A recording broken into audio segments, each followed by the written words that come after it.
have very, very serious changes in global climate, in precipitation patterns, in wind patterns, and effects on agriculture, effects on societies. It's hard for me to imagine a more serious environmental issue. The reason is an odorless, colorless gas produced when we burn fossil fuels, petroleum, natural gas, or oil, in the engines which power our world. It is called carbon dioxide. Scientists now believe that increased quantities of carbon dioxide in the atmosphere are leading to a significant warming of our planet, possibly within the next few years. We're talking about a fundamental alteration of one of the givens of the globe that we inhabit, caused by man himself, and one which is essentially irreversible on the normal human timescale. By the year 2000, we expect we would be in an unprecedented new climatic regime, different from anything in the recorded history of mankind. You've been speaking for most of the night. When I asked Tanya Plibersek... We'll fact-check that one for you. Yes. When I asked Tanya Plibersek, was the Deputy Leader of the Labor Party and the potential Deputy Prime Minister, was carbon dioxide the big issue in relation to climate change? And she said yes. I then said, well, that being the case, what percentage of the atmosphere is made up of carbon dioxide? And she said, I don't know.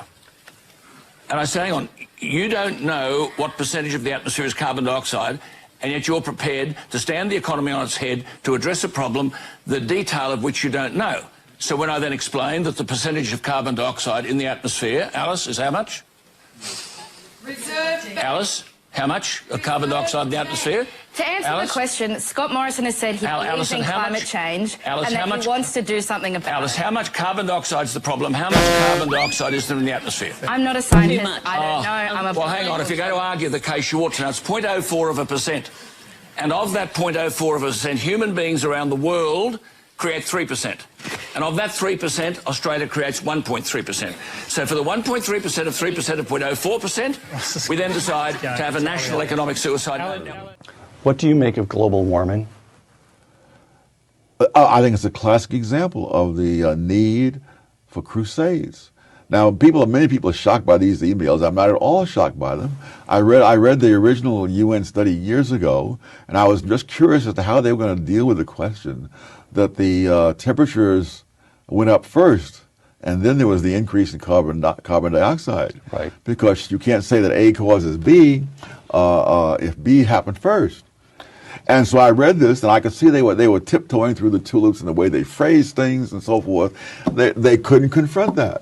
And now we're finding out that they knew darn well they couldn't deal with all the evidence. So it fits the pattern of a group of intellectuals, climate scientists who have a very narrow competency, suddenly proclaiming that there's a crisis, scaring the rest of us, thereby creating a demand for their services, not as climate scientists alone, but as a kind of high priestly caste that can tell us all how to live and save the entire planet, and in the meantime generate billions of dollars worth of government programs to fund their research initiatives. And so it's a racket. Yes. All right. But again, you have to take account of the ability of human beings to rationalize. I'm sure there are scientists out there who believe some or much of what they're saying, and there are other scientists who believe the opposite. But the ones who are pushing global warming are doing their damnedest to make sure that those who believe the opposite don't get heard in the public. Have you ever heard of unobtainium? It's the magical energy mineral found on the planet Pandora in the movie Avatar. It's a fantasy in a science fiction script. But environmentalists think they found it here on Earth in the form of wind and solar power. They think all the energy we need can be supplied by building enough wind and solar farms and enough batteries. The simple truth is that we can't, nor should we want to, not if our goal is to be good stewards of the planet. To understand why, consider some simple physics realities that aren't being talked about. All sources of energy have limits that can't be exceeded. The maximum rate at which the sun's photons can be converted to electrons is about 33%. Our best solar technology is at 26% efficiency. For wind, the maximum capture is 60%. Our best machines are at 45%. So we're pretty close to wind and solar limits. Despite PR claims about big gains coming, there just aren't any possible. And wind and solar only work when the wind blows and the sun shines, but we need energy all the time. The solution, we're told, is to use batteries. Again, physics and chemistry make this very hard to do. Consider the world's biggest battery factory, the one Tesla built in Nevada. It would take 500 years for that factory to make enough batteries to store just 1 day's worth of America's electricity needs. This helps explain why wind and solar currently still supply less than 3% of the world's energy, after 20 years and billions of dollars in subsidies. Putting aside the economics, if your motive is to protect the environment, you might want to rethink wind, solar, and batteries because, like all machines, they're built from non-renewable materials. Consider some sobering numbers. A single electric car battery weighs about half a ton. Fabricating one requires digging up, moving, and processing more than 250 tons of earth somewhere on the planet.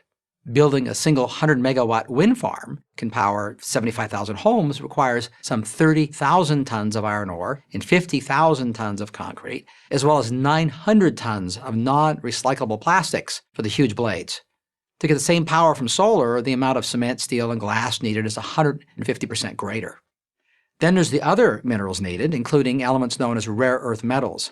With current plans, the world will need an incredible 200 to 2,000% increase in mining for elements such as cobalt, lithium, and dysprosium, to name just a few. Where is all this stuff going to come from? Massive new mining operations, almost none of it in America, some imported from places hostile to America, and some places we all want to protect. Australia's Institute for Sustainable Futures cautions that a global gold rush for energy materials will take miners into remote wilderness areas that have maintained high biodiversity because they haven't yet been disturbed. And who's doing the mining? Well, let's just say that they're not all going to be union workers with union protections. Amnesty International paints a disturbing picture. The marketing of state-of-the-art technologies are a stark contrast to the children carrying bags of rocks. And then the mining itself requires massive amounts of conventional energy, as do the energy-intensive industrial processes needed to refine the materials and then build the wind, solar, battery hardware. Then there's the waste. Wind turbines, solar panels, and batteries have a relatively short life, about 20 years. Conventional energy machines like gas turbines last twice as long. With current plans, the International Renewable Energy Agency calculates that by 2050, the disposal of worn-out solar panels will constitute over double the tonnage of all of today's global plastic waste. Worn-out wind turbines and batteries will add millions of tons more waste. It'll be a whole new environmental challenge. Before we launch history's biggest increase in mining, dig up millions of acres in pristine areas, encourage childhood labor, and create epic waste problems, we might want to reconsider our almost inexhaustible supply of hydrocarbons, the fuels that make our marvelous modern world possible. And technology is making it easier to acquire and cleaner to use them every day. The following comparisons are typical and instructive. It costs about the same to drill one oil well as it does to build one giant wind turbine. And while that turbine generates the energy equivalent of about 1 barrel of oil per hour, the oil rig produces 10 barrels per hour. It costs less than 50 cents to store a barrel of oil or its equivalent in natural gas, but you need $200 worth of batteries to hold the energy contained in one oil barrel. Next time someone tells you that wind, solar, and batteries are the magical solution for all our energy needs, ask them if they have an idea of the cost to the environment. Unobtainium works fine in the movies, but we don't live in the movies. We live in the real world.